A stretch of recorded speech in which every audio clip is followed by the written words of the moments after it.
আসসালামু আলাইকুম, কেমন আছেন সবাই? আজকে হচ্ছে আমি অ্যাম্বুশের কালারফুল রঙগুলো কীভাবে তৈরি করে সেটাই আপনাদেরকে দেখাবো। অ্যাম্বুশের সাদা রং তৈরি করতে তো সবাই জানেন।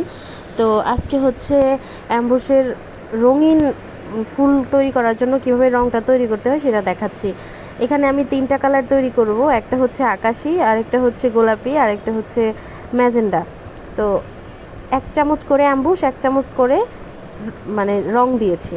তো আপনারা এভাবেই রঙটা তৈরি করবেন। আর এটার সাথে হচ্ছে সমপরিমাণে বাইন্ডার মিশাবেন। আমি এখানে নীল রং দিয়েছি 1 চামচ, অ্যাম্বুশ দিয়েছি 1 চামচ, আর বাইন্ডার দিয়েছি 1 চামচ। এইভাবে 3টা রঙই তৈরি করে নেবেন, তাহলেই হচ্ছে আপনার রং তৈরি করা হয়ে যাবে। অ্যাম্বুশের রং তৈরি করা, অ্যাম্বুশের রং তৈরি করার ক্ষেত্রে কিন্তু আপনাকে অনেক বেশি পরিমাণে করে ব্লেন্ড করতে হবে, মানে মিশাতে হবে। আমি অনেকক্ষণ ধরে এটা মিশিয়েছি ক্যামেরার বাইরে। এরপরে আমি এটার কাজটা করেছি, কাজের ফাইনাল লুকটা আপনাদেরকে দেখাচ্ছি। এটা হচ্ছে কাজের ফাইনাল লুক।